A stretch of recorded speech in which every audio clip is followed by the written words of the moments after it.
Estamos no ar com o último episódio do podcast Marketing na Era Digital Trends para falar sobre o futuro do marketing com a Marta Gabriel e com o professor Carlos Júlio, que hoje é a lenda do marketing aqui, né, Marta?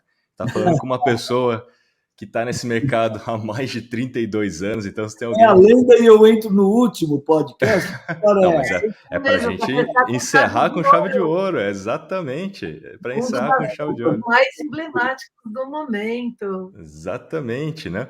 E a gente vai falar de um tema hoje que obviamente está super em alta. Não é novidade, mas está super em alta. A gente vai descobrir por que está super em alta somente agora, que é o tal do ESG. Bom, a gente vai descobrir daqui a pouquinho o que significa isso, o que significa cada uma dessas letrinhas aqui, mas antes eu preciso apresentar o professor. E por que chamo ele de professor, né? Na verdade, ele está há mais de 32 anos dando aula em instituições como SPM, USP, NPG, FGV, mas eu deixo eu falar um pouquinho. Hoje, ele é sócio e head de estratégia e inovação do Instituto Locomotiva de pesquisas, mas está aí há mais de 28 anos atuando no mercado como CEO principalmente, né, Júlio? Então, CEO da Polaroid, CEO da HSM do Brasil, CEO e co-founder da Digital House, no qual eu fui professor lá, inclusive, da Digital House, né? CEO da Tecnisa, enfim, tem uma formação muito sólida em marketing, negócios e é membro de conselho e, sem dúvida nenhuma, tem uma agenda de SG aí todos os dias, né? Como conselheiro aí de alguma coisa. Enfim, professor Carlos Júlio, seja muito bem-vindo ao nosso podcast. E eu queria que você contasse aí brevemente esse histórico, essa carreira aí de mais de 3 décadas, né? E como é que o SG se tornou tão importante aí no seu repertório? então, boa noite a todos, né? A Marta, a querida Marta, que também palestrou por diversas vezes na Digital House, você, Kiso, nosso querido professor também, né? É uma história já longa, né? Aliás, vou até fazer um reparo aqui. Dia 8 de agosto, eu fiz 42 anos de sala de aula. 42 anos. Ininterrupto. Eu costumo dizer que as duas coisas que eu tenho realmente uma vaidade um pouquinho acima da média, porque assim, todo mundo é vaidoso, né? Eu digo, quem não tem vaidade não toma banho, não penteia o cabelo, então, vaidoso. Mas a questão é como é que você gerencia essa sua vaidade, esse teu ego, e eu acho que aí é algo importante e uma coisa muito individual, como é que você quer gerenciar isso. Mas tem uma coisa que realmente eu sou vaidoso, são os 42 anos em sala de aula. E eu explico até por quê. De todas as turmas, eu fui ou patrono, ou paraninfo, ou nome de turma. Sem exceção. A não ser, claro, evidentemente, alguma turma que não tenha tido colação de graus. Acho que tiveram todas. E aí tem uma coisa importante para a gente dizer aqui, né? Nós que também somos eternos alunos. O aluno, ele não convida como patrono, como padrinho, para dar o nome de turma, o melhor professor, né? Com certeza eu não sou o melhor professor nessas super escolas por onde eu ando ou andei, mas o aluno escolhe o mais próximo. E eu sempre quis ser próximo, eu nunca quis ser o melhor. Vou concorrer com os meus amigos, meus colegas da academia, pesquisadores brilhantes, homens e mulheres brilhantes, não. Mas próximo do aluno, eu sempre quis ser. Então, isso é uma coisa que eu tenho uma certa vaidade. Né? E a outra são os netos, porque o neto é uma coisa também interessante, né? Porque quando os meus amigos mais velhos falavam dos netos, eu ficava assim, né? Julgamento, né? Feio, né? Babão. Esses caras são os babões, né? Que tanto fala de neto, até ter os meus, né? E olha, Marta, você que está aí concordando comigo, eu vou dizer, sabe o que é neto? Neto é quando você não se arrepende de não ter matado teus filhos. Entendeu? Ainda bem que eu não matei esse cara, então ele está. Olha os presentinhos que ele trouxe agora, né? Então tá tudo certo. Então, mas, Kiso, a minha trajetória, claro, é uma trajetória longa. Primeiro, eu comecei a trabalhar muito cedo, eu sou filho de portugueses, dono de boteco, né? Os portugueses, você sabe, quando chegavam aqui lá na década de 50, 40, 50, 60, o sonho desse pessoal era chegar aqui e montar uma padaria, pá, né? E eu, como filho de português, fui criado atrás do balcão, literalmente criado atrás do balcão, né? Então, eu venho do varejo, eu fui para o varejo fotográfico, lá no Foto Kodama, seu Ryoso Kodama, foi um tremendo inspirador para mim, me ajudou muito na minha formação, porque eu justamente fui trabalhar para pagar os meus estudos, né? E interessante, porque eu trabalhava lá com fotografia, aí eu resolvi estudar fotografia, fui para a Escola Pan-Americana de Arte, aprendi fotografia, cheguei a ganhar um concurso da Hasselblad. Eu acho que eu fui o mais jovem a ganhar um concurso internacional da Hasselblad. E interessante aí foi o seguinte, que, sei lá, 20 anos depois, não sei precisar quanto, eu virei presidente da Polaroid. Mas não é que foi uma carreira dentro da fotografia. Eu saí lá do varejo, fui para a área de comércio internacional. Quando eu voltei para a gestão de negócio, eu acabei virando presidente da Polaroid aqui no Brasil. A Polaroid, para os mais jovens, né, era a fotografia instantânea. Você imagina uma época, você batia uma foto, tinha que mandar para o laboratório, esperar uma semana para ver as fotos, mas você batia uma foto, esperava 1 minuto, separava o negativo do positivo e saía a foto. Era um negócio meio mágico, não? Então, eu trabalhei no comércio internacional durante muitos anos, trabalhei praticamente 2 períodos, 7 anos, 14, mais 16 anos no comércio internacional, vendendo produtos brasileiros no exterior. Foi aí que eu acabei viajando por mais de 100 países, qualquer coisa com 130 ou 140 países, vendendo produtos brasileiros, que não era muito fácil, né? Porque uma coisa é você ser um vendedor da Brastemp aqui, todo mundo sabe que é Brastemp. Outra coisa é você vender Brastemp em UH do Gu ou Bobodô Laçou e ninguém tem a menor ideia do que seja uma Brastemp. E não dá para levar uma amostra com você, né? Não dá para levar uma amostra. Então, é um negócio complicado, mas foi um aprendizado muito, muito legal. E depois acabei entrando nessa área de gestão geral. Fui presidente, como você mencionou, que isso da Polaroid, da HSM, que era a minha grande paixão, né? Minha grande paixão, HSM. Recentemente montei a Digital House, passei também bons anos na Tecnisa, que também era um negócio bastante importante. E aí o que aconteceu é que em 2011 eu fiquei viúvo. E fiquei viúvo num processo bastante dolorido, porque eu estava casado há 31 anos com a Marisa, que me deu meus 2 filhos, os 4 netos. Ela contraiu um câncer bastante agressivo, nós cuidamos dela durante 2 anos, mas ela fez a passagem dela em 2011. Quando ela contraiu esse câncer, e que a gente ficou sabendo que era uma coisa muito séria, né? Até porque, só para reforçar esse tom bem carregado de emoção, o meu filho é que fez o diagnóstico da mãe, né? Meu filho, que hoje está bem na área de tecnologia, o Tiago Júlio, o doutor Tiago Júlio, ele é o diretor médico da MEMED, né? Ele foi do Einstein há alguns anos, depois ele foi para a área de inovação e tecnologia do Sírio, e aí ficou na DASA, nessa área de Open Innovation, foi o curador das startups médicas do Cubo, e agora é o diretor médico lá da MEMED. Ele faz o diagnóstico da mãe e falou: pai, essa coisa aí precisamos dar melhor qualidade de vida para a mãe. O médico é treinado para falar umas coisas para você não entender direito o que é, né? E aí eu resolvi, então, deixar de ser executivo, e como se eu parasse de trabalhar, talvez fosse dar uma conotação, bom, pior do que era a minha intenção. Então, o que eu fiz? Falei para a Marisa: nunca trabalhei para mim, sempre trabalhei para os outros, vou montar um escritório aqui perto de casa, eu já morava aqui em Alphaville, onde eu moro hoje, ficar perto aqui, então vou montar um escritório aqui perto de casa, vou me dedicar aos meus negócios. E foi aí que eu pude tomar café da manhã com ela, vir almoçar em casa, aí levei praticamente a Marisa a todas as quimioterapias durante 2 anos e meio, né? E eu fiz porque tinha que fazer, mas depois que a coisa toda acontece, se agradece a Deus por essa inspiração de ter feito isso, porque ajuda a reduzir um pouquinho essa coisa da dor, porque efetivamente você participou. E aí é interessante, né, Marta, que tem algumas palavras, o tema é ISD, né? A gente vai falar então das palavras do I, do S e do G, mas tem certas palavras que você só sabe o significado delas quando você as vive.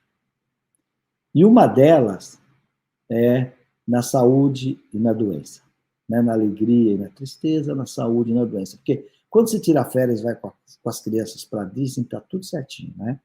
Mas quando você tem que passar 2 anos e meio levando a pessoa à quimioterapia, vendo os efeitos da quimio na sua companheira, é uma coisa bastante forte. E foi aí que eu não voltei mais para a área executiva. Eu já vinha como palestrante, porque com a sala de aula mais HSM, me inspirou a ser um palestrante. Eu acabei me tornando um palestrante, inclusive com todo esse arsenal de ter convivido com Porter, com Kotler, com Collins, com Drucker, etc. E tive êxito nisso. Antes da pandemia, eu chegava a fazer 120 palestras por ano, o que é muito, né? A Marta é uma grande palestrante, sabe disso, que quando você faz 120 palestras, 70 é fora de São Paulo. São 70 viagens só para palestrar. É um exagero. Agora, pós-pandemia, com a retomada, eu estou mantendo aí 4 ou 5 por mês. Eu acho que é um tamanho muito bom. Eu vinha já em conselhos. Meu primeiro conselho foi em 1986, na Metisa, quer dizer, antes do Novo Mercado. Isso é Novo Mercado, nada. Então, eu intensifiquei os conselhos. Então, na verdade, eu sou conselheiro profissional independente há 36 anos, é muito tempo nesse negócio, né? Então, foi assim que eu fui reformatando o meu trabalho, sempre focado em desenvolvimento de pessoas e de negócios. Passei 11 anos na CBN com a coluna Gestão Descomplicada, mais 2 anos na Band News FM, e agora estamos negociando aí com uma outra canal bastante bacana. Estamos fazendo alguns pilotos para ver se a gente volta para o ar, né? Então, acho que é mais ou menos esse o grande resumo. Digital House foi uma coisa bacana, porque a Digital House foi uma oportunidade que a vida me deu de ir para a nova economia, porque imagina um cara, né, 60 anos, ter que montar uma escola, porque o que acontece? Se eu fui conselheiro, por exemplo, eu fui presidente do conselho lá do IBMEC. Se vocês pedirem para ajudar a montar um programa de administração, de comércio internacional, de marketing, eu sou capaz de te dar as matérias e até o telefone de alguns professores para você contatar. Mas como é que eu ia montar uma escola de algo que eu não sabia o que era? Né? O que precisa ter um professor de um desenvolvedor full stack, um desenvolvedor de web, um designer de UX ou de UI, um data scientist, um analytics? Não tinha a menor ideia. Então, eu tive que mergulhar e aprender bem essas coisas para poder dirigir uma empresa dessa e mais, né, Marta? E o Kiso sabe disso. Lá em 2017, eu precisava de 50 professores e não achava um. Então, eu entrevistei umas 500 pessoas para sobrar lá uns 100 e formamos 60 professores, 62 professores. E depois, a liderança desse processo todo, porque eu venho lá da velha economia, você imagina, de repente eu tinha professores de 18 anos e aluno de 60.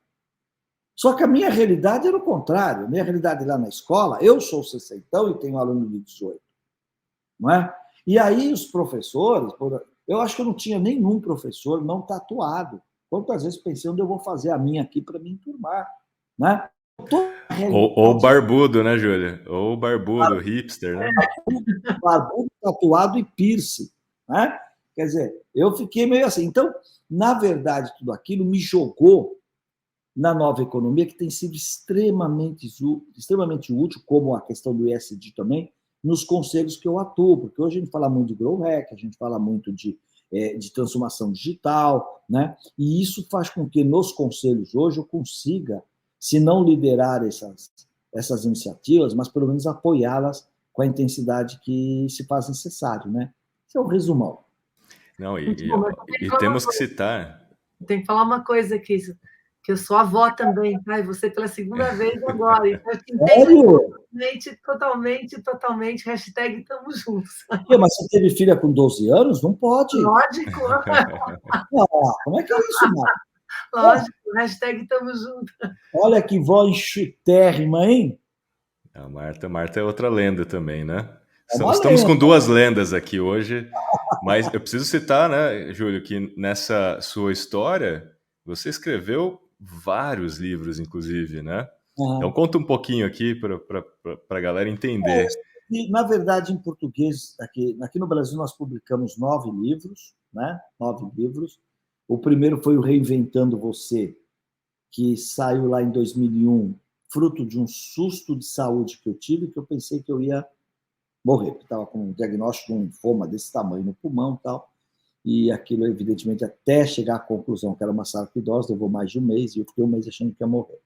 E aí escrevi o Reinventando Você, que é um livro que vendeu muito durante muitos anos. Eu, aliás, outro dia peguei um aqui para dar de presente, e eu tenho um capítulo lá chamado Mulherização. Então, você imagina que em 2000 eu já escrevi sobre essa coisa do empoderamento da mulher, que hoje se fala muito, né? Tem um capítulo só chamado Mulherização, né? E eu começava assim, toque, toque, toque, toque. Esse barulho no piso são os saltos da sua chefa chegando ao escritório. E discutir um pouco essa relação do feminino no comando, né?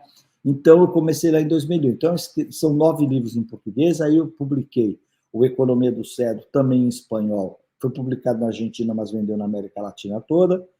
Aí eu tenho 3 desses publicados em Portugal, tenho um publicado na Itália, e agora o spoiler é meu primeiro lançamento ano que vem nos Estados Unidos, pela Keller, o selo Pinguim, que é uma das maiores editoras dos Estados Unidos, né? É uma grande vitória, eu digo, viu, Kiso e Marta, porque as pessoas às vezes não têm ideia, mas nos Estados Unidos, hoje, a média são 50 manuscritos para cada livro. Então, cada livro que uma editora publica, ela recebeu 50 propostas. Então, você ser selecionado, sendo um brasileiro, tudo bem que eu estou com o professor Jay Barney, né, nessa associação, também o Manuel Amorim, nós 3 nos debruçamos aí sobre como as histórias dos CEOs talvez seja o único caminho para mudar a cultura nos tempos atuais, quer dizer, você não consegue mais mudar a cultura como a gente fazia antigamente, que muda a estrutura, dá treinamento e tudo mais. Não, né? Hoje é muito os story makers, como é que você, CEO, cria histórias que vão realmente alterar a cultura da sua organização. Para isso, fizemos mais de 100 entrevistas, né, com vários CEOs, como é que eles mudaram a cultura da sua organização através das histórias. E isso nasce porque uma vez escrevi um artigo onde, em vez de falar de walk the talk, eu falava talk the walk, né? Porque eu falo, tão importante quando você fazer o que diz, é você dizer o que faz, senão ninguém sabe, né? Como é que a tua estrutura vai te seguir se você, por excesso de humildade ou, sei lá, por qualquer outra razão, você não divulga aquilo que você faz, né? Claro que tem 6, nas discussões com esses mais 100 entrevistados, nós descobrimos 6 quesitos, né?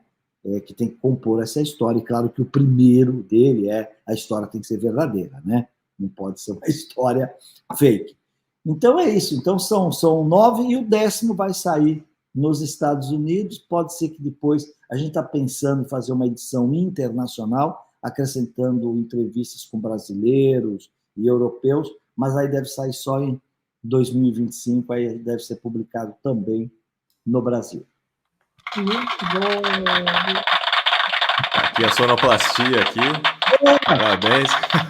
Eu achei que era um raladorzinho de queijo. Ah, não, aqui é sonoplastia. Isso aqui estamos preparados. Muito bem, muito bem. Demais, hein? Bom, mas vamos começar aqui falando mais a fundo sobre o ESG, né? E explica pra gente, né, para quem está aqui nos vendo, nos escutando, o que é esse tal de ESG ou ASG, né, no Brasil, né? Enfim, e por que isso se tornou uma pauta tão prioritária assim nas empresas?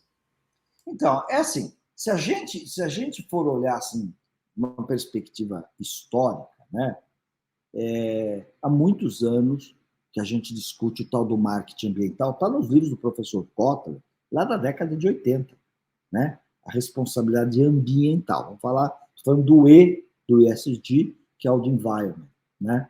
Ele está lá no livro dele, ele até contava uma historinha nessa edição de administração de marketing lá da década de 80, ele contava uma historinha assim, que o trabalhador da fábrica vai pescar no rio, onde a própria fábrica dele jogou os dejetos e matou os peixes, né? Para mostrar essa coisa da consciência. Mas eu acho que o grande impulso para isso foi, inclusive, nós trouxemos na HSM o professor John Elkington, quando ele escreve o Triple Bottom Line. E o Triple Bottom Line era justamente isso, era que a empresa tinha, ou os 3 P's, como eles chamavam, né? Que era o People, Planet and Profit, né? Então, esse Triple Bottom Line é assim, ó, tudo bem, a empresa tem a função de lucrar, claro, mas ela também tem a responsabilidade para com o planeta e para com as pessoas. Esse é o começo academicamente falando, do ESG, que para quem ainda não está sintonizado, são as iniciais de Environment, Social e Governance, né? Veja que esse Profit foi substituído por Governance, porque o Profit, na verdade, ou a sustentabilidade econômica é o resultado, né, de uma governança sadia. A governança traz a sustentabilidade econômica através da geração de riqueza, através de geração de lucros, de bons salários, de capacitação das pessoas, etc. Então, o professor John Elkington, se eu não me engano, nós estamos falando aí do começo dos anos 90, acho que 94, 95, ele traz esse conceito. Esse é o começo do pensamento de ESG. Mas, olha, vou dizer uma coisa para vocês aqui interessante, viu? Porque na própria HSM, você tinha alguns palestrantes que falavam que isso era bullshitismo. Eu me lembro que uma vez o Porter fez uma palestra falando dessa questão da responsabilidade ambiental e social. O prof estava ali de lado. Ele fez aquela palestra e, em seguida, ou no período da tarde, era uma palestra do Jack Welch. O Jack Welch nunca deu palestra, ele só fazia Q&A, então a gente tinha que subir no palco. Então eu levava lá umas perguntas preparadas, fazia as perguntas e depois deixava a plateia interagir com ele, que esse era o ponto alto. E com a experiência dele, executivo do século e tudo, ele tinha conceitos muito fortes, era um bom orador também, uma pessoa muito carismática. E eu me lembro que aí ele cutucou o Porter, né? O pessoal está falando aí de responsabilidade social.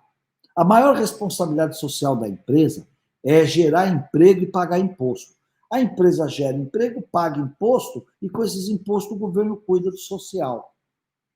E eu confesso a vocês que eu falei, gente, é isso, esse cara está certo.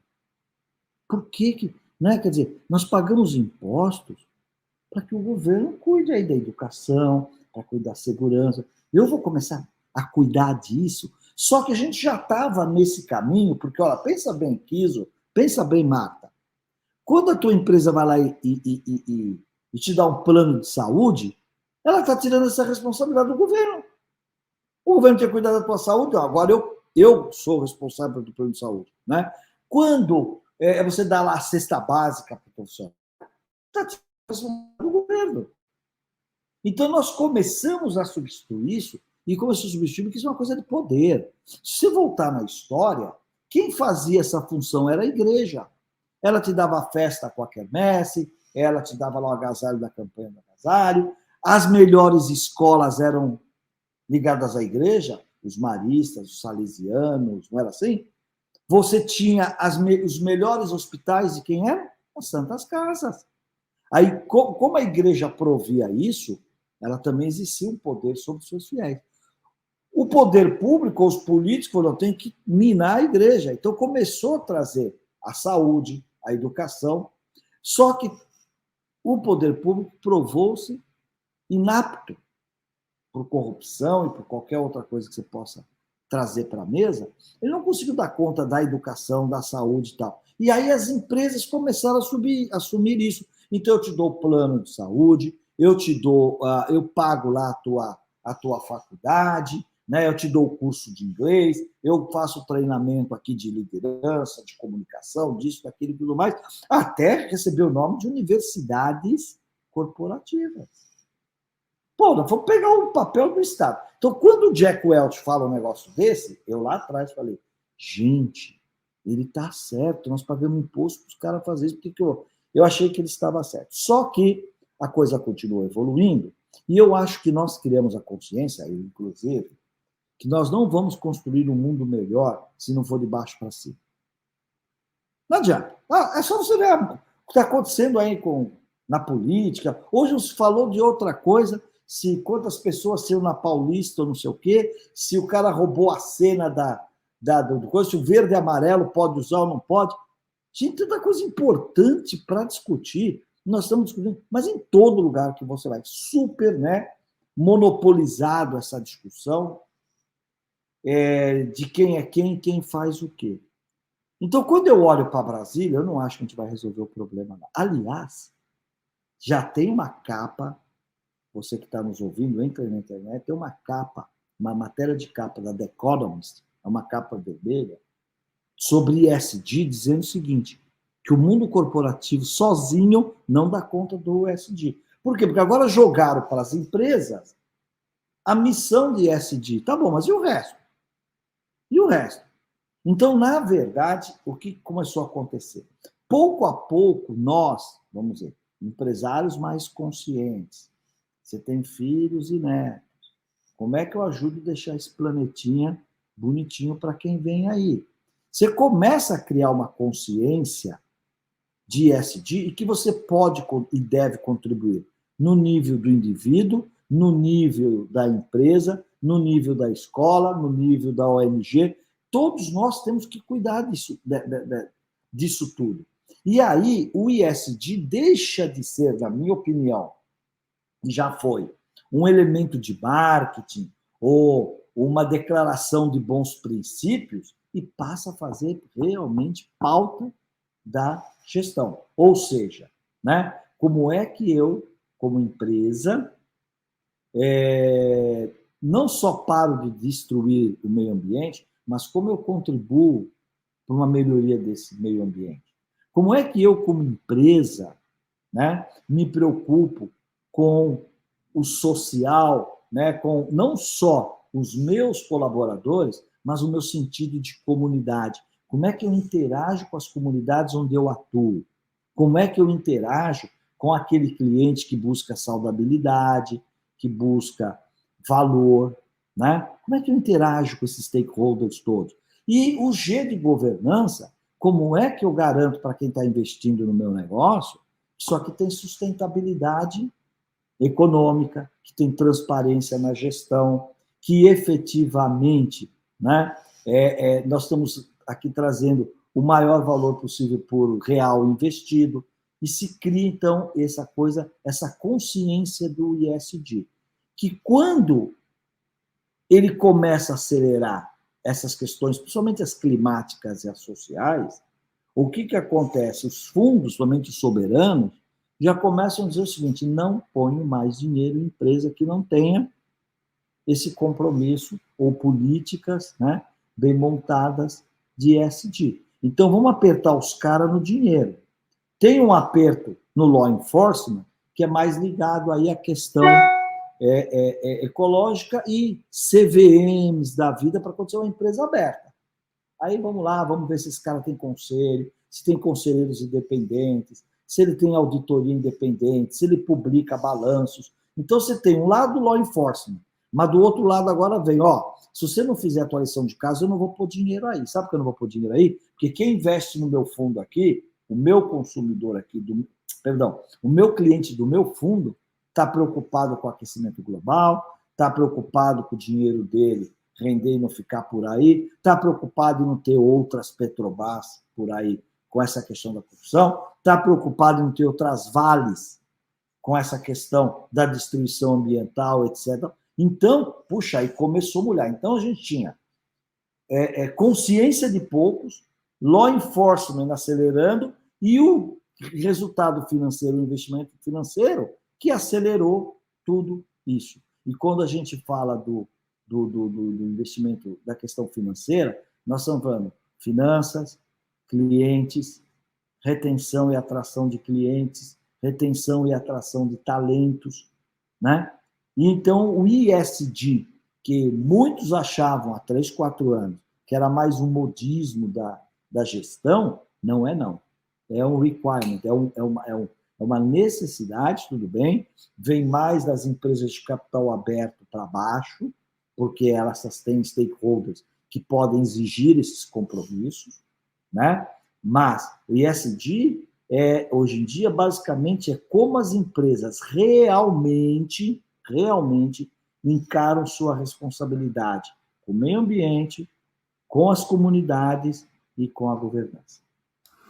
Muito bem. Quer falar, Marta?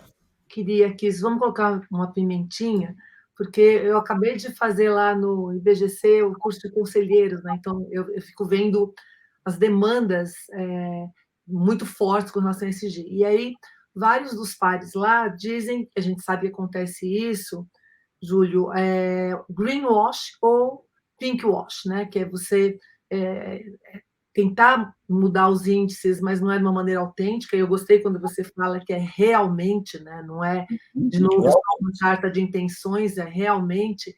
E aí você diria que essa, até o Kiso adora perguntar isso, né, Kiso? Pergunta aí, se essa é uma das ameaças, porque a gente está falando aqui, esse é um podcast que está muito ligado ao marketing, né? Se essa é uma das ameaças de marketing, que é a reputação da empresa, cancelamento, e se isso não vira, se você faz isso de forma superficial, se isso não acaba virando uma ditadura, né, de você ter que, de qualquer jeito, estar adequado com aquilo e você não está, na realidade, está tentando. O que você acha sobre isso? Kiso, quer complementar?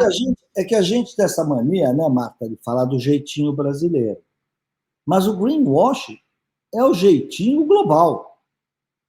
Né? Muitas importantes organizações estão preferindo ir lá, né, criar maquiagens de que neutraliza carbono, que apoia a questão da sustentabilidade, mas, na verdade, não funciona bem assim. A verdade é que, se não houver consciência, você não avança.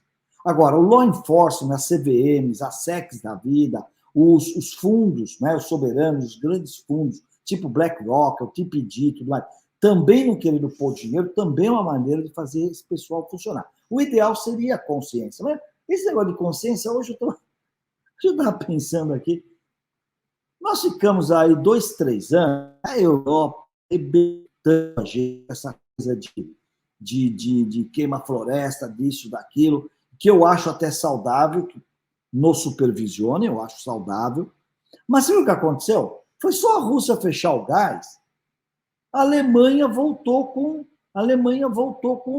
carvão para gerar energia. Vai entrar o inverno agora, tem gente já cortando árvores para aquecer, para aquecimento, etc. Então é o seguinte, então, quando você tem, né, a água subindo, aí você começa a nadar de qualquer jeito, né? Se você sabe que dá pé, você nada até com estilo, qualquer coisa, você põe o pé no fundo. Então, eu acho que no ISD é a mesma coisa. Tem empresas que estão achando mais fácil ir para o greenwash, mas também você tem muitas empresas que não, que você tem a consciência e você começa a trabalhar desse jeito. Você veja, eu tenho feito aí muita palestra para produtor rural, eu adoro trabalhar nesse agro, né? Eu, há 2 anos, há 3 anos, cada pandemia, eu fiz 25 palestras em 25 cidades do Mato Grosso. Eu viajei 25 mil quilômetros, pousado em fazenda. É impressionante o que você vê naquele Mato Grosso com a questão da soja e do milho, da safrinha do milho, etc. Tal e tal. Quem eu mais vi conservar terra são os grandes proprietários. E por quê? Primeiro, ele tem dinheiro para fazer isso. 2, ele tem a consciência que, se ele não preservar, não vai ter água para a soja. 3, se ele não preservar, vai dar erosão, ele vai perder a área de plantio. Ele é o maior interessado. Então, veja bem, esse pessoal está meio conscientizado disso, né? Agora, como é que você faz isso acontecer no S e no G também? Só tem um jeito. Você tem que colocar isso nas metas de bonificação dos seus gestores. Por exemplo, dá um exemplo aqui para vocês que eu posso dar. Lá na Camil, eu sou conselheiro da Camil já há muitos anos, né? Camil é um case fabuloso de crescimento na área de produtos alimentícios, que era arroz e feijão, Camil, agora é pescados da Coqueiro, é açúcar e café União e da Barra, é massa Santa Amália, agora acabamos de adquirir a Mabel, então entra biscoitos, etc. Então vira uma empresa de marca, né? Então, há 2 anos, o conselho falou, não, tem que pôr ISD os diretores. Então, dá exemplos que talvez quem está nos assistindo, nos ouvindo, talvez, tá, mas como é que faz isso? É muito mais simples que você imagina. Vou dar um exemplo aqui para você. A nossa vice-presidente de recursos humanos, né? Então, uma meta de ISD dela é SSMA. Para quem não sabe, né? É toda a parte de segurança do trabalho e meio ambiente.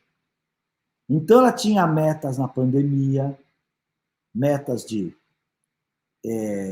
ambiente preparado para receber os funcionários, metas de internação, etc. Tal e tal, né? O nosso diretor industrial, ele tem metas de SD, por exemplo, né, de economia de energia, de devolução de água nos rios em nível superior ao que ela foi recolhida, e vai por aí afora. O nosso financeiro tem metas de DI, que é o funcionamento do conselho, as informações ao mercado, metas de RI, isso é o G. Né? Lá no RH também tem metas de S, quer dizer, mínimo de 20 horas de treinamento para quem já está na companhia há tanto tempo, né? Meta de 40 horas de treinamento para quem está na companhia em tais e tais cargos. São metas de ESG. Então é o seguinte, na verdade é assim, né? Se de repente a gente descuidar lá do SSMA, a nossa VP de RH perde 30% do seu bônus, ou não recebe 30% do seu bônus. E isso alinha todo mundo, né? Isso alinha todo mundo. Então, aquela história, né? Sabe lá do porco e da galinha. Você tem que transformar todo mundo em porco. Meu, você vai pôr teu toucinho aqui. Não vai ficar assim, de bota ovo e vai embora, não. Quer dizer, se não entregar, vamos ter... E aí a gente vai. E aí começam as iniciativas. Por exemplo, vou pegar ainda do exemplo da Camil, que acho que é um exemplo muito bom. Posso até mostrar para vocês, se quiserem. Tá bom. 8 mil funcionários. Quem funcionários? Como somos nós? Quem somos nós? Então, meta de ESG. O que nós fizemos? Contratamos uma empresa, não a locomotiva para o conflito, né? Conflito de interesse não dá, mas contratamos uma boa empresa de pesquisa e ela fez o nosso censo. O que é o nosso censo? É quem somos nós por nós mesmos. Então, a pessoa fazia lá sexo, preferência sexual, cor, raça. Então, por exemplo, nós temos operação no Peru. Então, lá no Peru, por exemplo, 2/3 se autodenominam índios. Raça indígena. Não é verdade? Você tem a nossa operação, sei lá, aqui em São Paulo, você tem um percentual maior de brancos do que a nossa operação em Salvador, que tem um percentual maior. Então, fizemos esse inventário. Com esse inventário, e depois divulgado entre todo mundo, nós criamos a cartilha da diversidade. Cartilha mesmo, deixa eu mostrar aqui para você. Inclusive, né, diversidade é uma das pautas, né, que está dentro do ESG. Exatamente. No S, né, especialmente. Nossa, criamos, você consegue ler aí? Sim, tá lindo, por sinal. Tá vendo? Então, uma cartilha que o cara pode pegar, levar para casa, mostrar para as crianças, tudo mais. Tal. Quer dizer, e aqui o que tem? Tem um resultado do nosso censo. Quem somos nós? Nós somos brancos, negros, indígenas, mulatos, mamelucos, entendeu? É isso que nós somos. Né? Nós somos católicos, nós somos evangélicos, nós somos protestantes, nós somos espíritos. É isso. Então, quando você tem esse tipo de atitude, né? E aqui a gente não está falando, claro que a gente também está falando de investimento, porque tudo isso custa, mas o retorno disso é o engajamento das pessoas. Eu trabalho numa empresa diversa, eu trabalho numa empresa que respeita o meio ambiente, eu trabalho numa empresa que é socialmente responsável, que entende as comunidades onde nós estamos inseridos. Nós temos 28 sites, nós estamos em Camaquã, estamos em Itaqui, né? E também estamos no Recife, e também estamos em Goiânia. Então, entende isso daí e, com todo esse arcabouço de envolver os stakeholders, funcionários, acionistas, clientes, nós estamos mostrando que nós temos uma governança com altíssima transparência, com balanços publicados. Dentro do conselho, nós temos homens e mulheres. Dentro do conselho, nós temos comitê de gestão, nós temos comitê de estratégia, nós temos comitê de finanças, temos comitê de marcas. Né? Então, quer dizer, é o ESG na prática. Em última instância, ESG dá dinheiro. ESG é a empresa mais lucrativa. ESG é a empresa sustentável. E mais uma coisa. Como tudo isso é verdadeiro, é claro que você vai capitalizar no marketing também. Eu gosto de comprar de empresas socialmente e ambientalmente responsáveis. Eu dou preferência. Essa é uma pergunta que eu estava aqui para te fazer, né? Porque você falou do law enforcement, você falou do dinheiro do investidor e tem o lado do consumidor, né? Você acredita que de fato os consumidores estão conscientes já a nível de decidir por empresas que têm práticas Eu acho que ambientais, não, sociais e governantes? eu acho que não, e tenho a comprovação que não, mas o ritmo da conscientização é acelerado. Vou te explicar. Eu ainda estava na Tecnisa e nós, então, vamos fazer uma pesquisa e a gente dizia o seguinte, olha, o que você acha de um prédio? Estou falando de 2008 e 2009, hein? Tá? Não parece, mas são 23 anos, sei lá, 24 anos. Então a gente fazia a pesquisa assim. A pessoa ia no stand comprar um apartamento e aproveitava e fazia uma pesquisa. O que você acha de um prédio que capta toda a água de chuva para usar no jardim? Puta, bacana, hein? O que você acha de um prédio com placas de solar para manter piscinas, etc, tal, sem gastar energia elétrica? Bacana. O que você acha? E fazer um questionário sobre uma série de coisas ambientais. E a última pergunta é, se o teu apartamento vier com tudo isso, se o teu prédio vier com tudo isso, quanto você topa pagar a mais por ele? E a resposta era nada.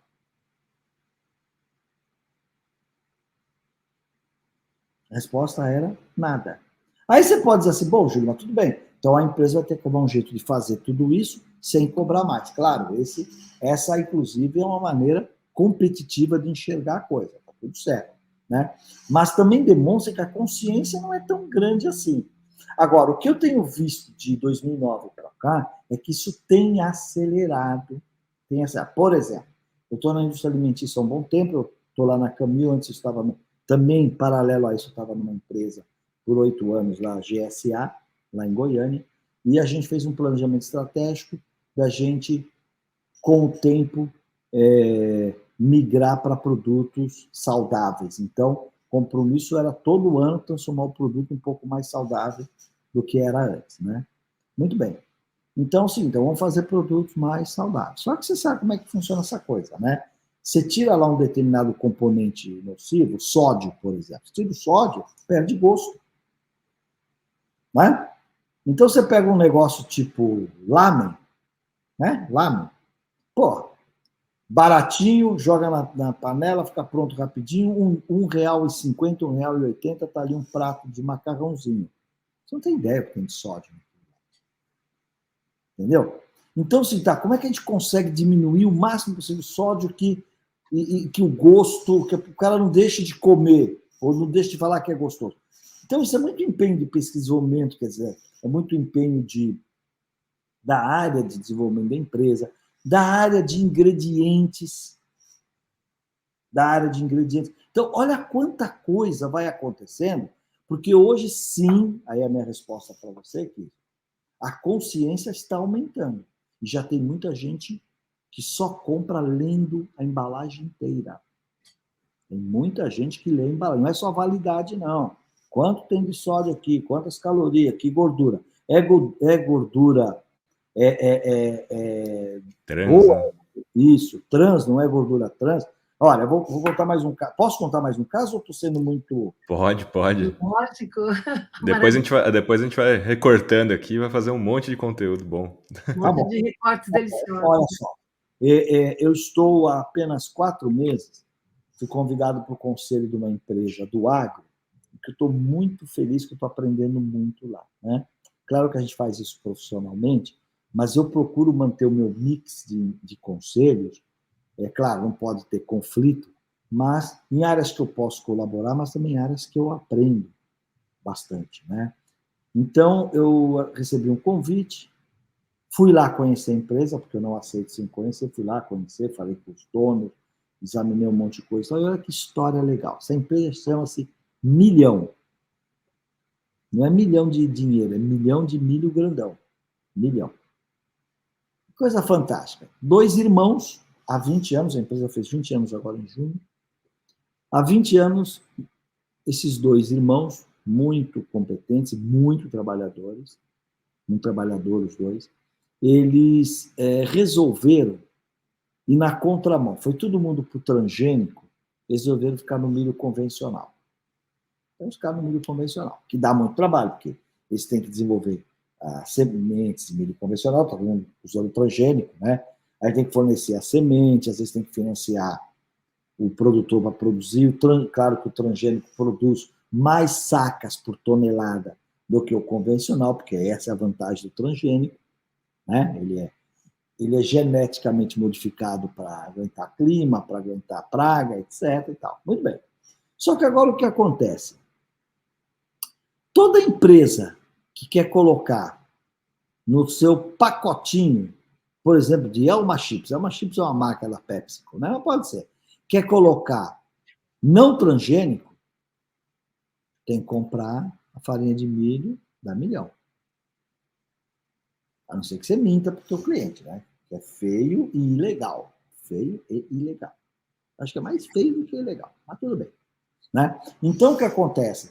Se colocar não transgênico, tem que comprar dele. Então, o que acontece? Hoje, a Milhão fornece para a PepsiCo, para o sucrilho, o Kellogg's é todinho feito com farinha de milho da Milhão, né?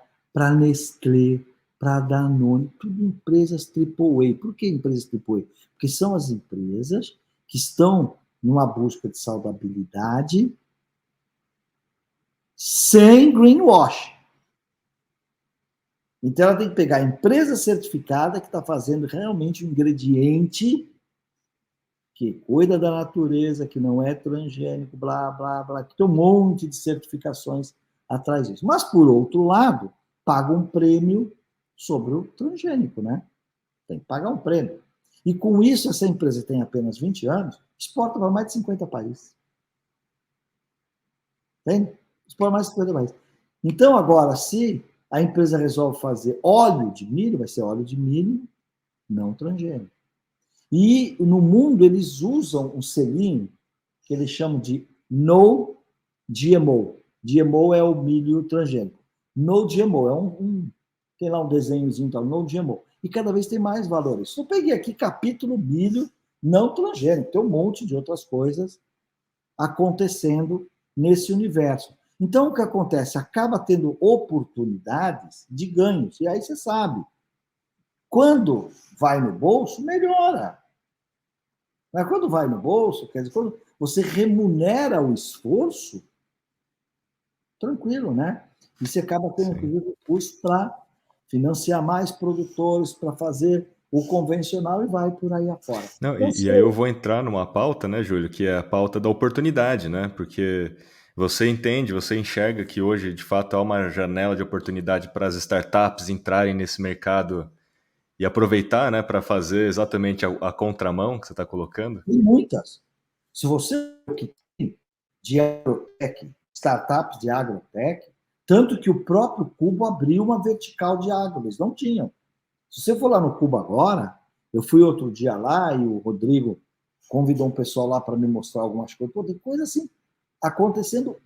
Por exemplo, predição no agro para diminuir o valor do seguro. Então, para assessorar as empresas de seguro, né, com uma predição melhor. Aí você usa isso para o crédito, porque você está pegando dinheiro lá no Banco do Brasil. E, poxa, o produtor rural choveu demais, deu perda de produção, choveu de menos também. Então, quando você tem essas predições mais apuradas, o próprio banco, quando vai dar o dinheiro para o produtor, ele tem a predição da próxima safra, ele tem uma segurança maior ou menor, ele pode aumentar ou diminuir o seu spread, que significa aumentar ou diminuir o valor do empréstimo. Você entende? Então, isso é startup. Né? Tem várias startups de microclima, né? Startups de microclima, do agro. Tem várias dessas iniciativas, mas desde a utilização de inteligência artificial para essas predições, né? Como, por exemplo, acompanhamento. Hoje, um produtor rural, ele está passeando em Miami e todo dia de manhã ele dedica meia hora, ele vê todas as fazendas dele, todas as estações de tempo. Ele sabe se aplicou fertilizante ou não, se precisa ou não. Você faz análise da terra. Tem startup só fazendo isso. Quer dizer, faz análise da terra, vai para o aplicativo e você abre onde você estiver, né? Então, você vê, e aqui eu estou falando só da questão ambiental, mas no ISD tem muitas oportunidades para startups, para contribuir para o ISD. Aliás, tem startups que, com o nome mesmo, né? Quer dizer, eu trabalho com ferramentas para ISD, né? De governança, de ambientais ou sociais, né? Como também tem a questão importante, que é a seguinte, né? Muitos fundos já não põem dinheiro em startups que não tenham um programa de ESG. Então, imagina, a empresa nasceu, está alavancando e os caras já estão perguntando como é que vocês estão lidando com isso? E já tem fundos que não põem dinheiro, porque é aquela história, né? Os fundos começaram com aquela coisa, primeiro, de impacto social, né? Tinha um non-profit, depois vem a questão do impacto social, tá bom. Você ganha dinheiro, mas eu quero saber como é que você impactua, como você impacta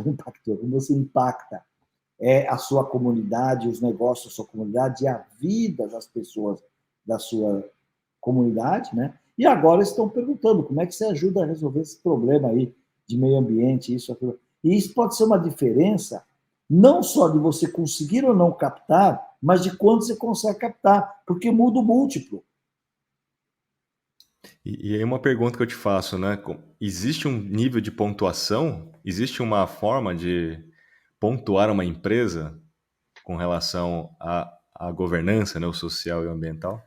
Não, muito boa pergunta, Kis. O que existe é o seguinte: os fundos começam a desenvolver algumas métricas, mas não tem um padrão para isso, né? Então, os fundos mais, digamos assim, mais exigentes, eles têm uma métrica, às vezes, KPIs mais duros, e outros um pouquinho mais. Dependendo da atividade, você tem ponderação entre as 3 letrinhas, né? Em ponderação das letrinhas, mas existe um esforço muito grande dos fundos, né? Para criar esses padrões, estão sendo criados. E está aí até uma oportunidade muito legal para uma startup ou para uma consultoria, né? Desenvolver esses padrões. Claro que muitos desses fundos já estão desenvolvendo com as McKinsey da vida, com as Bain Companies da vida. Então, existem alguns padrões já utilizados. O que não existe, que eu saiba, ainda é um padrão adotado por todo mundo.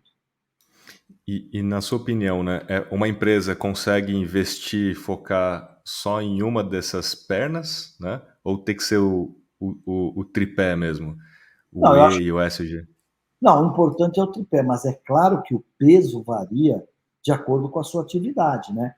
Quer dizer, quem tem uma atividade fabril que utiliza muita energia elétrica, ou que tem muito descarte de materiais, sucatas, às vezes até produtos químicos nocivos, o E dela é uma preocupação muito maior, talvez, do que o S e o D, né? É o que eu estou dizendo, por exemplo, você tem lá, você capta a água do rio, usa e joga no rio. Qual é o padrão que você está buscando? É o seguinte: examina a água na entrada e na saída. A saída, quer dizer, as estações de efluentes, a ETS tem as de afluentes, né, as ETAs e as ETAs. As de efluentes, o padrão da água tem que estar melhor do que na entrada. Por quê? Porque é uma empresa que, né, eu trabalhei na indústria têxtil, né? Então, você imagine que, nossa, há muito pouco tempo, hein? As cores escuras, como esse preto que eu estou usando, você usava corantes à base de naftóis. Joga naftol no rio, mata tudo, gente. E é inteligente, interessante. E essa é outra coisa que sempre me apego nisso, né? Eu sou um cidadão do mundo, hein? Estudei na Europa, estudei nos Estados Unidos, trabalhei com 5 continentes. Mas eu não posso deixar de ser crítico. Então, é assim. A Alemanha exportava corantes de naftóis para o Brasil, que há 20 anos eram proibidos lá. Né? E eu estou falando dessas empresas alemãs, mais maior de grande. Não estou falando de uma empresa em fundo de quintal, porque quem tem tecnologia para fabricar essas tintas para tingir tecidos é gente muito grande. Né? Então, você imagina, essa coisa toda é um debate bastante amplo, né? Bastante delicado. Mas, voltando à tua pergunta aqui. Então, uma empresa, talvez uma empresa financeira, né? Sei lá, um banco, talvez o S e o D é mais importante que o I, né? Porque a pessoa está o dia inteiro no escritório, tem questão de saúde do ambiente do escritório. Hoje a ONU já reconhece como doenças do trabalho o burnout, o pânico, a depressão. Isso é S. Como é que eu trabalho para o meu time não ter esse tipo de problema ou de doença, etc. Então, nos grandes escritórios, esse S aí tem que ser muito bem cuidado. Eu não sei se vocês já visitaram o Meli, né? A Meli Cidade, ali, Mercado Livre. Pô, você bate o olho assim, tem uma fileira com 200 monitores, né? E 5 fileiras assim. Então, é que agora está muita coisa home office, estão falando, mas imagine 2.000 garotos trabalhando naquele ambiente numa tela de computador. Por exemplo, na Alemanha, existe uma lei, que eu não sei exatamente a distância, mas é assim, nenhum funcionário pode estar a mais de 3 metros de uma janela, porque precisa de luz natural. Você não pode passar 8 horas no escritório com essa luzinha aqui, entendeu? Isso é questão de saúde. Ergonomia dos móveis. É essa. É essa. Entendeu? Então, você está numa cadeira inadequada, você está numa mesa que não está naquele 72 de altura, que é o que a OMS preconiza. Você está numa mesa que ela é uma placa de melamina que exala a ureia e ela não é pós-formada para reter essa ureia. Então, você fica respirando ureia todo ano, você vai ter câncer. Olha quanta coisa. A gente poderia falar, Júlio, eu acho que, na realidade, tem que equilibrar os três, né? Mas para equilibrar, a empresa tem que atuar aonde ela impacta de maneira pior o mundo, né? Exato. Então, na realidade, eu acredito que a gente tem que buscar o equilíbrio. O problema é que, dependendo da sua atividade, você está desequilibrando para um lado, e aí você tem que investir mais naquilo para conseguir alcançar esse equilíbrio, né?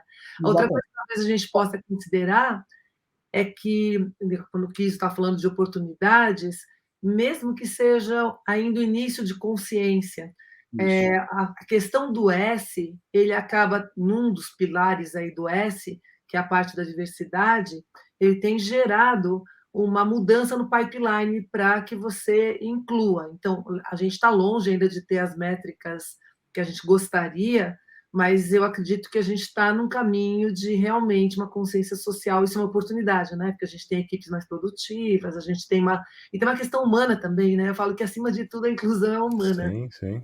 E atração de talentos, né? Esse é o caminho, né? Esse é o caminho.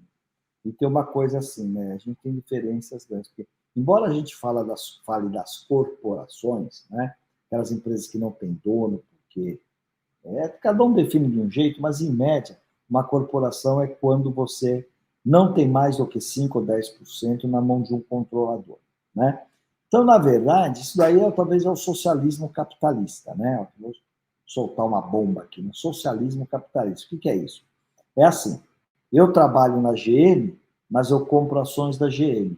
Então, eu sou sócio da GM, mas também sou trabalhador da GM e compro um carro GM. Eu sou cliente, acionista. Isso é, via mercado de capitais, eu participo do crescimento da GM. É mais ou menos isso. Então, essas empresas que não têm controle, o law enforcement e a exigência dos fundos para pôr dinheiro e tudo mais, o executivo lá é fazer ou fazer. Nas empresas de controle familiar ou de controle definido, aí entra muito essa questão da consciência do controlador e do dono, né? Tá certo? Por exemplo, lá na Camil, que o seu Jairo Quartiero, o fundador, vem lá dos arrozeiros, etc., vem do campo e tudo mais, você não precisa convencer o cara disso. Ele não precisa convencer o cara disso. Você tem que cuidar do meio ambiente, você tem que cuidar da água. Ele sabe disso, quer dizer. Né? Arroz no Brasil é arroz certificado, se não tiver água, não tem arroz. Você não precisa convencer de nada. Né? Mas, de repente, você tem lá um executivo, que você tirou o cara aí fez MBA em Stanford, o cara é brilhante, mas de repente ele está na planilha Excel, né? Ele está na planilha Excel. A mesma coisa, você falou que você fez lá o IBGC, eu fiz o IBGC há muitos anos, eu sou certificado no IBGC como conselheiro de administração e conselheiro fiscal, sou certificado nos dois, né? O que acontece, né? Se você é um conselheiro e você vai lá assinar a ata, puxa, não é bem assim, né? Você conhece a operação, você conhece os gestores, você conversa com os gestores, né? Então, ser conselheiro nos dias de hoje, até porque você tem um liability, né? Você tem responsabilidade fiduciária pelas suas decisões, né? É aquela história, né? Comprar o Pasadena, uma sucata de 70 milhões por quase $1 bilhão. Conselho não é responsável? Como assim? Como assim? E vê quem assinou aquilo lá, hein? Vê quem assinou aquilo lá, tá certo? Então, tudo bem, tá lá o presidente da companhia responsável e tal, mas os conselheiros aprovaram aquilo sem um valuation de pelo menos 2 ou 3 empresas internacionais que botasse o carimbo ali para dizer vale ou não vale? É estranho demais isso, né? Entende? Então, nessa questão de conselho, na questão de ESG, nós temos que lembrar o seguinte, Marta, o conselho fiscal, você dá o parecer individual para o conselheiro, né? O conselho de administração, você decide em colegiado. Então, se tiver alguma pauta lá que não tem unanimidade, você faz a votação, a maioria ganhou, é decisão do conselho. Tá, mas e se a decisão você não concorda com ela, o que você faz? Você pode se abster de votar, ou você pode votar contra e pedir que o seu voto seja consignado em ata.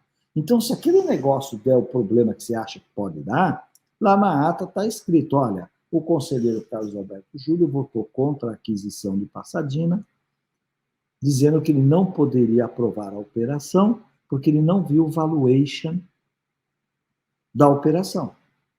A decisão foi tomada basicamente em indicação e recomendação da diretoria executiva. Eu não vou assinar um cheque de $1 bilhão baseado na recomendação da diretoria. E a diretoria não deveria também assinar esse cheque. Ela, né, o cover your ass, né, tá certo? O que a gente chama de escudo anal, né? O escudo anal dela também era pedir empresas internacionais que fizessem o valuation dessa operação. Então, cara, tudo cheira mal. Se teve coisas... Bom, depois se provou que tinha, né? A Operação Lava Jato provou que tinha um monte de irregularidades aí. Mas você percebe que você está no conselho e já está vendo que o negócio não está legal. Isso é o G, isso é o D. Isso é o D. Que aí faz o quê? Aí você perde, compra por 700, que era 70, você perdeu $630 milhões dos acionistas. Não é do Brasil só. Não é do Brasil só, é da Marta Gabriel, que tem lá R$100 mil aplicado em ações da Petrobras. Você pagou. Eu paguei. Percebe? Então, vê como que...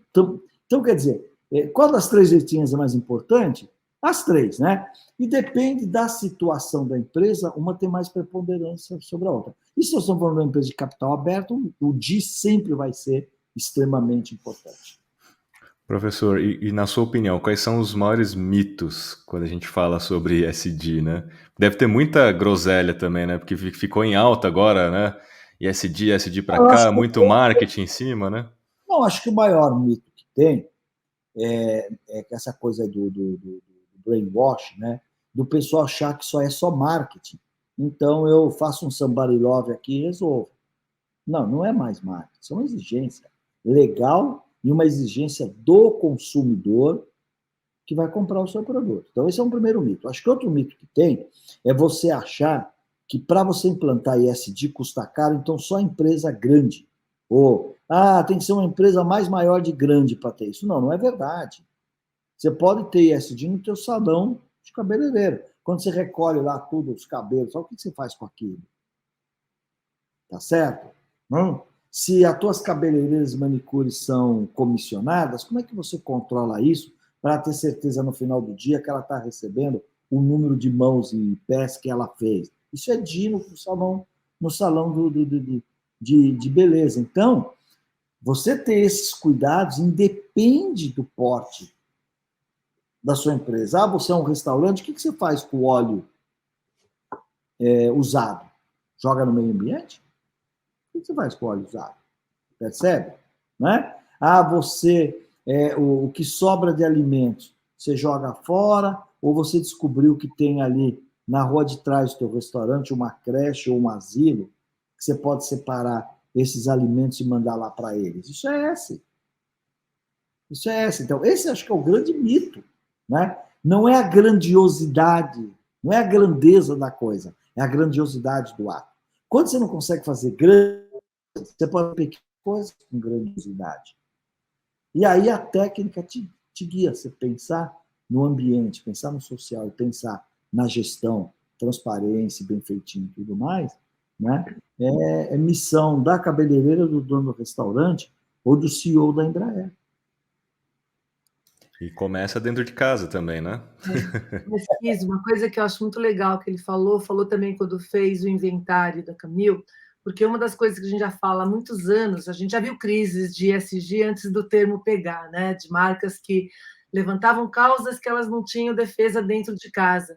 E aí, quando você faz, eu acho que tem dois fatores bastante importantes dentro do papo daqui hoje, que é, não dá para você fazer ESG ou ESG sem você se conhecer, sem ter o inventário, saber do que você é constituído, quem somos nós, e também os seus processos, né? Não importa o tamanho, mas importa saber aonde você impacta para que você possa equilibrar as três, né? Isso é bastante por isso que eu digo que nasce do marketing, nasce da pressão, às vezes, da lei e da legislação, mas o mais importante é a consciência.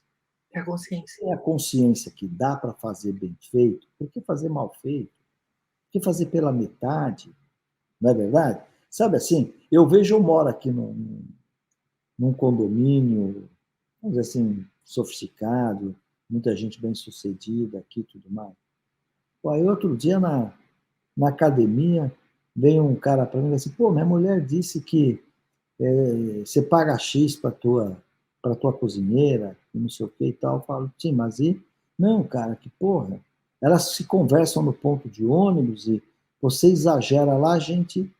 Meu amigo, ela faz minha comida, cara. Ela faz minha comida. Eu tô viúva, ela cuida das minhas coisas bonitinhas lá. Você tá brincando, cara.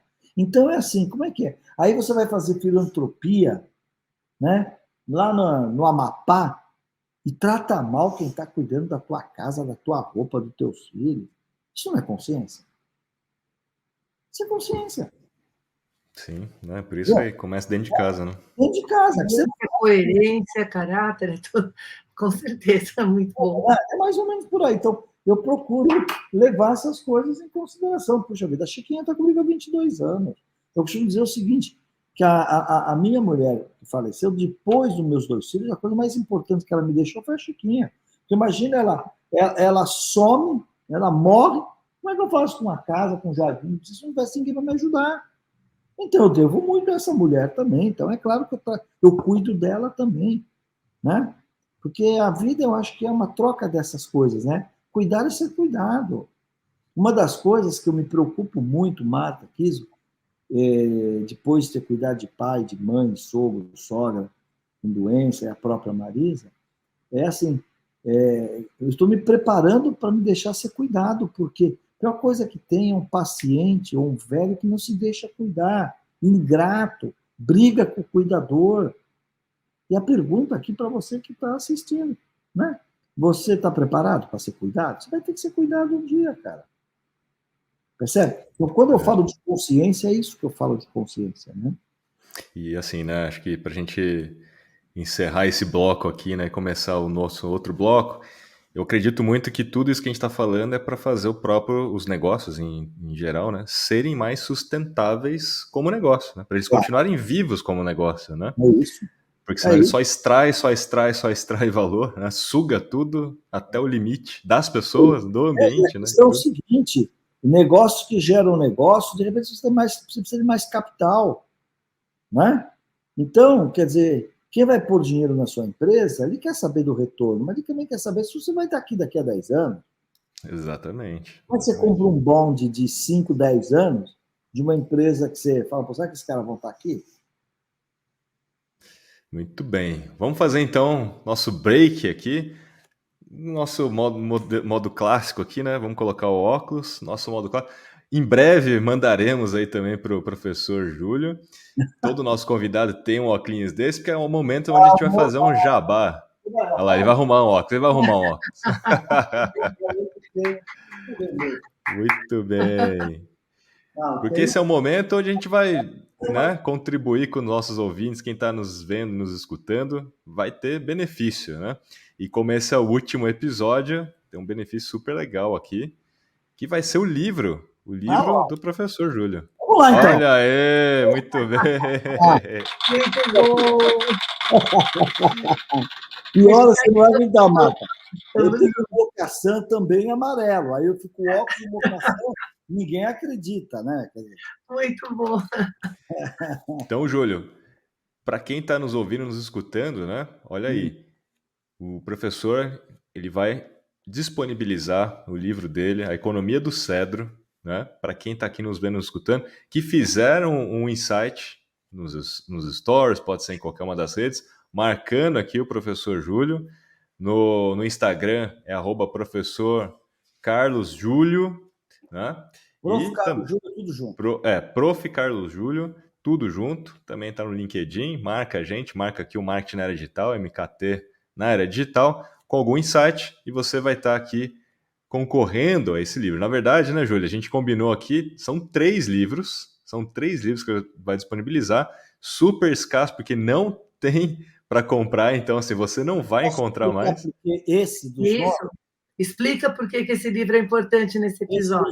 Porque olha que interessante, gente. Eu escrevi esse livro entre 2009 e 2011, foi lançado em maio de 2008. Em 2011, perdão. Maio de 2011. E, por alguma razão, eu resolvi reler o livro. E é interessante, né? Porque quando você lê um livro pela segunda vez, parece que você não leu, né? É Quer verdade. dizer, o livro é o mesmo, quem mudou foi você. E eu li, mas eu escrevi isso aqui. Tinha coisa que eu falei, mas eu escrevi isso aqui. Só que quando eu concluí a leitura, falei, gente, isso é um livro de ESG. Só que eu escrevi numa época que não chamava ESG. Por isso chama Economia do Cedro, né? Que aqui dentro tem a explicação por que a economia do cedro. Né? Eu me baseei nessa árvore milenar lá do Líbano, que está na bandeirinha do Líbano, né? Que é uma árvore que ela cresce 1,5 metro para baixo por ano e 10, 20 centímetros para cima. Porque enquanto ela não encontra água e sais minerais para ela desabrochar para o mundo, ela cresce mais para baixo do que para cima. Mas só que depois que ela consegue se fixar bem, ela vive 500 anos. Né? E essa é a ideia do ESG. Né? Quer dizer, por que nós somos tão egoístas de só investirmos naquilo que nós vamos ver? Sabe aquela história? Quem planta tâmaras não come tâmaras? Mas se alguém não as plantar, nós também não vamos comer tâmaras. Então, talvez a gente vai até relançar esse livro com o título de ESG, a economia do cedro. Né? Então, vou mandar 3 desses para vocês. Prometo, pode confiar em mim, eu faço os patrocínios dos nomes, jogo para cima, mando a Chiquinha pegar 3 eu mando para vocês, tá bom? Muito bem. Tá entregue aqui o nosso jabá aqui do livro do professor Júlio. E é isso aí. Vamos para o nosso último bloco. Esse é um bloco aqui, professor, um pouco mais light, para que você possa indicar e falar daquilo que você está lendo, assistindo, que de alguma maneira contribua aqui com esse tema, né, para as pessoas poderem continuar esse papo aqui de alguma forma. Indicação, tem alguma série, algum livro, algum filme que você acha bacana? Você estava falando mais pensando em ESG mesmo? Pode ser nesse tema, pode ser de alguma forma conectado a isso. Não. É porque eu primeiro que eu tenho o hábito, né? O hábito da leitura. Acho que Estamos vendo. Belo estante, hein? Isso é uma biblioteca, isso aqui não é estante.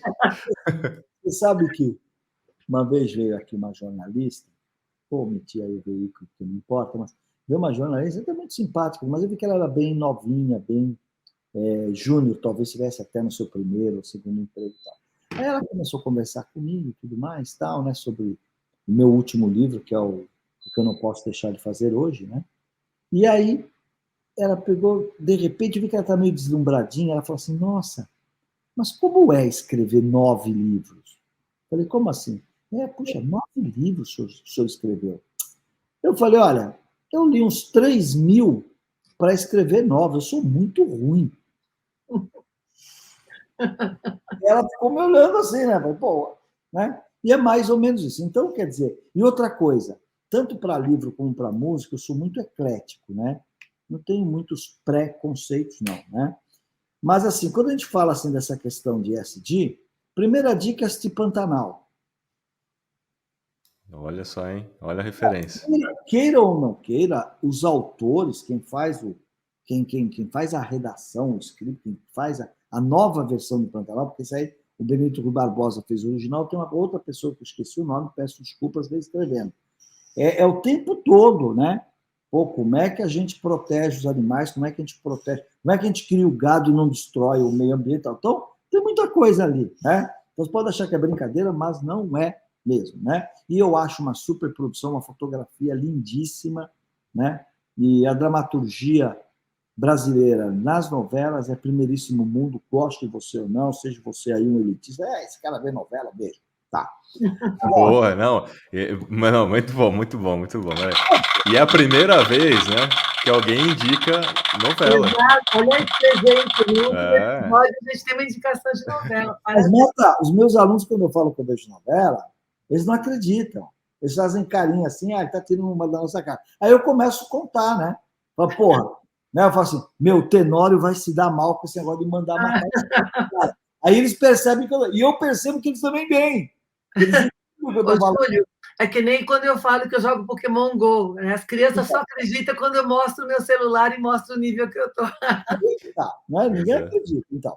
Então é isso. Agora, leitura mesmo, assim, que eu gosto, primeiro é o seguinte, eu acho que eu sempre, você sabe que 10 anos na HSM, a nossa revista HSM Management continua sendo muito contemporânea, de trazer coisas boas. Assine. Olha, 2 revistas que vale a pena, eu tenho, fica aqui em cima da minha mesa, viu? Eu sou inclusive, ó, aqui, Harvard Business Review, o MIT Sloan. Na MIT Sloan, eu sou do conselho editorial. O MIT Sloan... Eu sou colunista, sabe? Eu sou colunista. Então, eu sei disso. Então, lá no MIT Sloan, é assim, o MIT tem 2 revistas. Tem uma mais tech, que é o MIT Tech, que é a parte de tecnologia, que é bárbara também, mas é mais para quem é versado em tecnologia. E a Sloan, porque a escola de negócio do MIT chama-se Sloan School of Management, né? Então, a gente tem a Sloan Management Review, que é o seguinte, é exatamente a revista que sai nos Estados Unidos, então sai com a mesma capa, né, em português, com os mesmos artigos, mais a inserção de artigos de brasileiros, como o caso da Marta, por exemplo. Então, eu acho que isso aqui é uma assinatura que vale a pena, você recebe a revista, recebe no meio digital, se você não quiser papel, mas eu recebo em papel, até porque eu tenho mania de ficar grifando, etc. Então, tiro muito tema de palestras daqui, eu acho que vale muito a pena mesmo, né? Agora, livros, meus queridos, é assim, vai dos clássicos aos técnicos. Você quer ver o que eu estou lendo agora?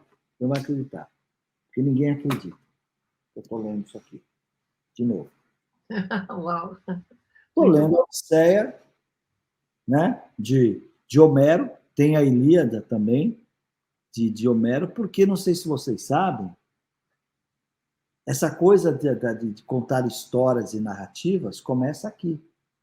Homero escreveu esse livro no século IX antes de Cristo. Bom, mentira, ele não escreveu porque não existia grafia.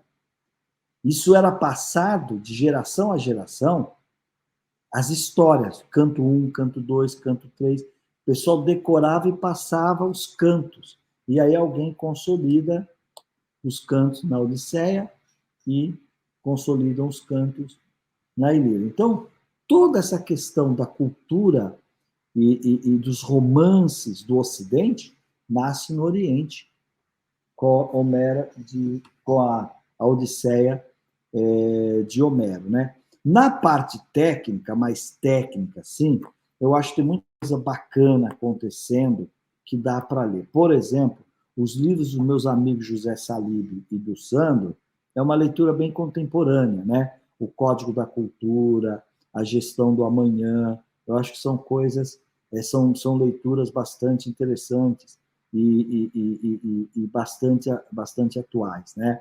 Eu também gosto muito de ler os livros do Tom Kelly, de Design Thinking, do David Kelly, né? Então, e tem um, inclusive, chamado Design Your Life, né? O desenho da sua vida, tem em português, que é muito legal. Como você usar o Design Thinking para fazer um projeto para você, para a tua carreira, para a tua vida. Aliás, Marta e Kiss, não sei se vocês sabem, esse é o curso mais procurado de Stanford, porque é um curso que é oferecido para todas as faculdades. Então, o cara está na biologia, na médica, na engenharia, ele pode se inscrever nesse curso. É o curso mais procurado, que é o Design Your Life, né? O meu último livro de gestão do tempo também está vendendo muito bem, sobretudo por causa dessa questão do home office. As pessoas se perdem, às vezes, no trabalho em casa com essa questão de agenda. Então, como gerenciar a tua agenda? Chama-se o que eu não posso deixar de fazer hoje. O que eu não posso deixar de fazer hoje. Também eu acho que é um livro que vale a pena você dar uma olhadinha nele, ou se tiver preguiça de ler, vai no Hotmart, com o nome de Como Ter Tempo para Tudo. Eu gravei em casa, durante a pandemia, as dicas do livro. Muito bom, muito Muito bom. bom. Essa eu vou querer ver também, né? Eu Tá adoro bom. essa história de Também. gestão de tempo aí, muito bom. Precisamos. Muito bem. Chegamos ao final do nosso último episódio. O papo foi demais. Júlio, Marta, o que você achou desse papo? Porque assim, nossa, dava pra gente ficar aqui horas falando sobre isso, né? Muito, muito bom. E esse é um tema muito tudo, né? novo, né? Mas a gente não pode também ficar mistificando muito, né? Vai para ação. Qual é a ação, gente? Boa. E tem uma coisa, viu, que eu acho que eu não falei, que vale a pena ainda para falar, mesmo que seja um encerramento. Tem muitas empresas, tem muitas ações de I, de S, de D, mas não publica. Olha para dentro e vê o que você está fazendo certo nessas áreas. Sabe assim? Empresas que, por exemplo, durante a pandemia, fizeram campanha de arrecadações de cesta básica, que fizeram um sopão lá para não sei o que. Tem amigos meus fizeram coisas maravilhosas, né? Para comprar oxigênio, máscara, não sei. Isso é S. Então, deve ter E tem que mostrar, Júlio, na sua opinião, assim, né? Não tem que ter vergonha de mostrar, para não Não, parecer, né, foi greenwash. notório, né? Tem muitas empresas que têm campanha de voluntariado com seus funcionários, que tem lá 2/3 dos seus funcionários dedicando, às vezes, lá 2 dias por mês para alguma causa social. E isso é S. Né? É aquilo que eu falei, talk the walk. Só não vale falar sobre o que é fake. Agora, aquilo que é verdadeiro em você, né, tem que falar mesmo. E não é questão de propagandear, é que o consumidor e os investidores, o mercado em geral, estão valorizando esse tipo de coisa. Então, você tem que falar. Como é que ele vai saber? É isso Como é aí. que Se é verdade, né? Se é genuíno, se tem é que mostrar. genuíno ou não, né? Boa. Vamos lá. Marta, com a dificílima missão de fazer um takeaway, um resumo aqui, porque a Marta sempre faz um resumo do episódio, Júlio. É mesmo? É a hora da ginástica para o cérebro aqui. A gente Vamos vai lá. ver a brilhante Vamos Marta lá. Gabriel com takeaway. Bora lá. Take Away, do professor Carlos Alberto Júlio, que teve assim, uma incrível contribuição de conhecimento, experiência. Então, só para a gente começar, ele foi presidente de várias empresas, executivo de mercado, conselheiro já há 36 anos, quando o pessoal nem falava muito de conselho, radialista, professor, que é algo que ele se orgulha muito de ser, e eu também, né? A gente tem isso em comum, autor de vários livros, 9 no Brasil, desses 9 no Brasil também teve publicado na Espanha, Portugal, na Itália, e agora vai ter publicação nos Estados Unidos, que é um mercado super, hiper, mega blaster seleto para publicações. Tem muita concorrência, só realmente aquilo que é muito, que tem valor, né? É que vai para lá. O livro vai sair sobre CEOs, e justamente falando sobre talk the walk, né? Aquilo que você faz, story makers, pessoas que fazem acontecer e que inspiram as outras pessoas, que no final das contas as histórias inspiram outras histórias, especialmente quando elas são verdadeiras, que essa é a primeira regra de você poder fazer um talk the walk. Aí entrando em ESG, que é Environment, Social Governance, a responsabilidade de marketing ambiental já existe há um tempão, a gente já falava disso com outro nome, então não é algo novo, mas é algo que passou a ter essa sigla e com uma consciência muito maior. Então, o Kotler já falava disso, tinha exemplos. Ele falou também do Triple Bottom Line, que falava de People, Planet, Profit, e o Profit foi substituído por governança, para que você consiga ter o Profit alinhado com People, Planet, então esse é o ESG. Além disso, quando a gente fala de quem é responsável por isso, normalmente quem se responsabiliza por isso é quem tem poder, começou com a igreja, aí para mim na igreja os governos começaram a se responsabilizar por algumas partes disso, saúde, educação, mas o governo não dá muita conta, então as empresas assumiram essa função, só que passou um tempo, a complexidade aumenta e as empresas sozinhas não dão conta. Então não vamos construir um mundo, ele falou isso, professor Júlio, não vamos construir um mundo melhor se não for de baixo para cima. Então, nesse sentido, agora a gente tem que alavancar a consciência em todos os níveis, indivíduo, empresa, escolas, ONG, para todo mundo combinar o jogo para que a gente consiga fazer com que isso decole. Então, esse G deixa de ser declaração e passa a ser realmente parte da gestão. Então, os fundos não colocam mais dinheiro em quem não tem as métricas de ESG que eles determinam. A gente está cada vez mais no caminho de, se não está adequado com o mundo, com o social, com a governança, não está adequado para funcionar. Então, nesse sentido, as ameaças que a gente tem agora empresas que declaram, mas não fazem. Então, o greenwashing e o pinkwashing, que o pessoal fala que é para você colocar mulheres, mas elas, na realidade, não estão fazendo parte do conselho, então é no S e no G, no S e no E que a gente está falando aqui agora. Então, isso é uma das ameaças. Metas, para consertar isso, as metas têm que ser realmente colocadas na bonificação dos gestores, aí a gente consegue, essa é uma maneira que o professor Júlio faz nas empresas que ele é conselheiro. Como que você implementa? Você faz as pessoas todas serem como o porco e não como a galinha, né? Então, todo mundo colocando tocinho e não só botando ovo e deixando a coisa envolvida no processo. Uma das coisas muito bacanas que ele falou, um case que ele trouxe aqui da Camil, que é fazer censo interno antes de poder fazer qualquer tipo de declaração. E aí dá para você fazer uma coisa de maneira simples, você entender do seu negócio, do seu povo, aí você espelha isso, daí você faz todas as suas intenções, todo mundo entende o que é, né? Então, oportunidades, ESG ou ESG dá dinheiro, porque dá reputação, ele ajuda na saúde, a gente continua existindo no futuro, melhor gestão, então tem muita oportunidade nisso, inclusive ele citou várias agrotechs aqui, que trabalham com agricultura de precisão, diminuindo o impacto no meio ambiente por meio de dados, ajudando bancos a dar crédito de maneira mais assertiva, diminuir riscos, ou seja, melhora em várias situações.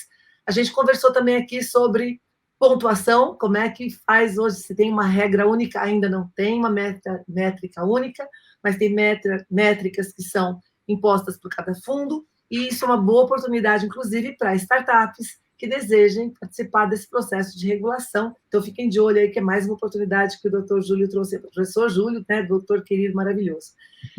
A outra coisa, o equilíbrio das três tem que ser equilibrado, mas cada empresa tem que atuar mais naquela em que desequilibra. Então, dependendo, faz uma análise interna aí, o censo, e que área que a gente tem que fazer mais ações para equilibrar.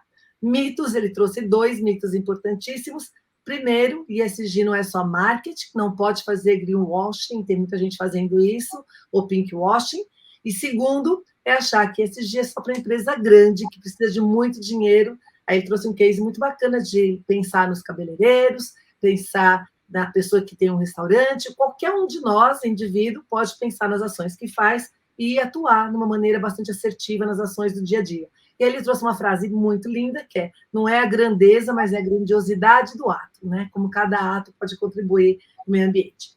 Livro, ele tá, né? Não esqueçam de marcar o insight dele aqui, porque ele está dando 3 livros para quem marcar os insights aqui, nós vamos sortear. Economia do Cedro, que tem uma história incrível de como que essa árvore já faz, né, todo o processo de equilíbrio com a natureza para se fortalecer, para crescer e dura aí, né, muito, muito tempo. Indicação, além disso, Pantanal. Então, agora as indicações de filmes e séries. Ele foi do Pantanal, parabéns, é o único que teve aqui nessa temporada toda aqui no Voo, indicou uma novela, falando sobre todo o cuidado, né, e traz o Brasil também em cena, que é bem legal. As revistas HSM e MIT Sloan Management Review, inclusive eu sou colunista delas aqui no Brasil. Falou da Odisseia, falou de livros de colegas maravilhosos, falou de Design Thinking, e falou dos livros dele também, óbvio, que são indicações importantes aqui, especialmente o último, que depois da pandemia, a gente falando do S aqui, da parte social, você se equilibrar, que é você conseguir fazer gestão do tempo, que virou, inclusive, um curso que você pode encontrar na Hotmart, que é Como Ter Tempo para Tudo. E, nesse sentido, a gente encerra com a frase dele, Talk the Walk. Quando a gente fala de...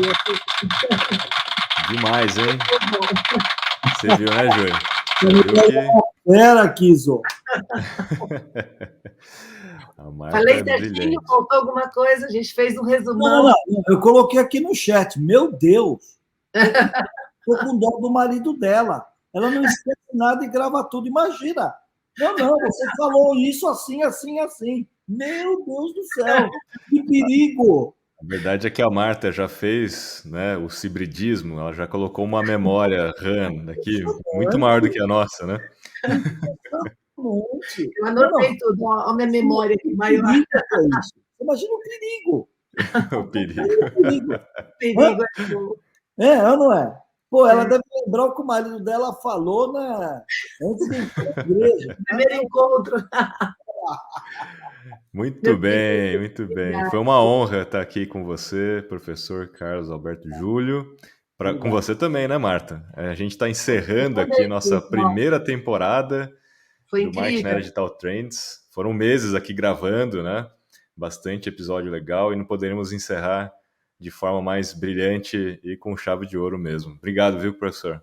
Eu que agradeço, Marta. Desculpe as brincadeiras, se eu me excedi, peço desculpas. Mas só para aqui mais leve. Afinal de contas, o mundo dos negócios também tem que ser divertido, senão a gente não entra de cabeça, né? É a pior coisa que tem, é muito chato, né? Eu falo assim, se o teu funcionário ouve a musiquinha do Fantástico no domingo e fala, puta que eu pariu, amanhã eu tenho que trabalhar, você está ferrado, cara. Tem algo errado, né? Você está ferrado, né? Tem que ir com o corpo, com o coração, né? Entender o propósito, alinhar tudo para que o trabalho fique uma coisa gostosa, divertida e, claro, que a gente possa fazer o bem para nós, para os nossos negócios, mas também para a comunidade. Muito obrigada. E o podcast também, né? Eu tenho que fazer um agradecimento tão especial, né? Obrigada, professor Júlio, por estar aqui com a gente. Kiso, meu colega querido, maravilhoso amigo, na realidade, né? Hoje nós somos amigos do coração por essa temporada incrível. O Kiso produz, ele faz a sonoplastia, ele é impressionante. Não, ele tem a voz assim. Isso aqui é o funcionário do mês aqui, Júlio. Sem contar a voz de locutor, né? Não, ele é incrível, e ele toca no tom, assim, é o podcaster, na minha opinião. Ó, Kiso, parabéns, Kiso. Tamo juntos. É isso aí, até a próxima temporada agora, né? Não é o próximo episódio, é a próxima temporada. Pessoal, não esqueça de marcar todos os episódios para concorrer ao NFT, hein? Não esqueça disso.